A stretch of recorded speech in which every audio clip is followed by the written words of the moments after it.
but most Asians want to earn what they get. And they like the chance in this country anyone can come, work very hard based on their abilities to succeed. That's very Republican, and that's what they're seeking. Really, when it comes down to it, for Hispanic Latino voters, it's all about bread and butter, kitchen table issues. And the key for the Republican Party, according to some people I talked to, is for the candidates to be able to communicate the Republican agenda effectively to Latino voters. All right, a little extra music, never hurt anybody, and welcome back, folks. Joining us now is Michael Barone, senior political analyst for the Washington Examiner, resident fellow at the American Enterprise Institute, and of course, renowned polling expert. Hello, sir. Hey, good to be with you, Steve. Good to talk to you, Michael. All right, you know, your piece at National Review Online, The Political Map of the Future, taking a look at how the Democratic-controlled House districts... And originally in the Washington Examiner. You get it a day earlier there. Okay. Oh, okay, okay, fair enough, fair enough. That's your paper. It should be there first, absolutely. Anyway, how the Democratic-controlled House districts show the cultural isolation, as you put it, of the party's core voter base.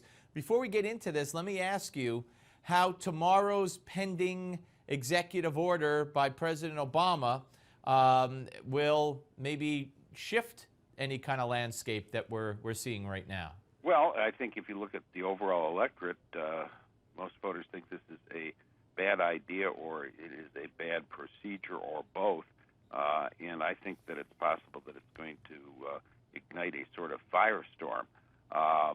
You know, the specific question how Hispanic voters or Latino voters, to use these two terms of art, will feel about it. One of the interesting things about the polling on Latinos, Hispanics, has been that they actually rate jobs and education as higher priorities, political issues, than immigration.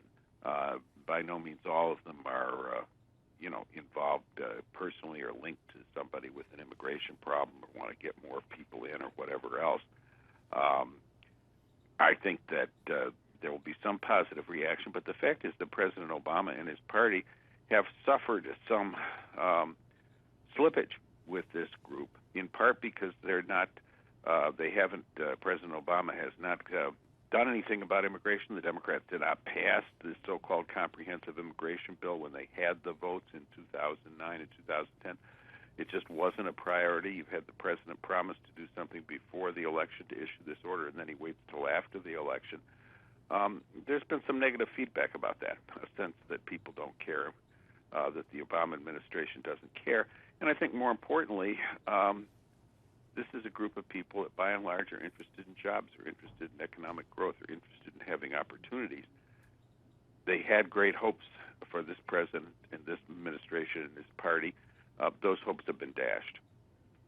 And you use the word slippage as opposed to shrinkage, which if you're a Seinfeld fan, you know what I'm talking about. But if you're not, don't worry about it. I let's won't talk worry about some about of those it. groups. No, I never okay, saw an you're not a episode of Seinfeld fan. Seinfeld. Okay, I unfortunately have them all memorized. I never saw a real one. And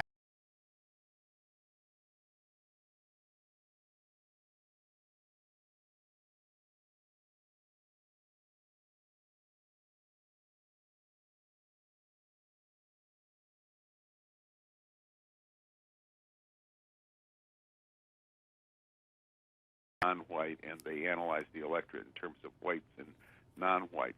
I think that misses some significant detail. And if you look at this election, you can see what that misses. Black turnout as a percentage of total electorate was almost as high as the 2012 election, still very heavily Democratic. Not a big change. We probably will never see black percentages for the margins for the Democrats like we saw in 2008, 2012. It's still a heavily Democratic group, 9-1 or so. Looking at Hispanics, you get a very different picture. They were 8% of the electorate in this off year, 10% in 2012. They're 11% of eligible voters, so they're not turning out quite proportionate to voters. But the Democratic percentage has dropped from the 71% Obama got in 2012 to 62% for elections to the Democratic for the House of Representatives this year. And that percentage was buoyed upward by 70-plus percentages for Democrats from Hispanics in California, New York, New Jersey. That's about almost 40% of Hispanic eligibles in the nation. If you look at other states that had closer elections, some of which are target states in presidential elections, you see a different picture. You see the Republicans getting 49 and 44% of Hispanic votes in Texas races for senator and governor, 38% for governor of Florida.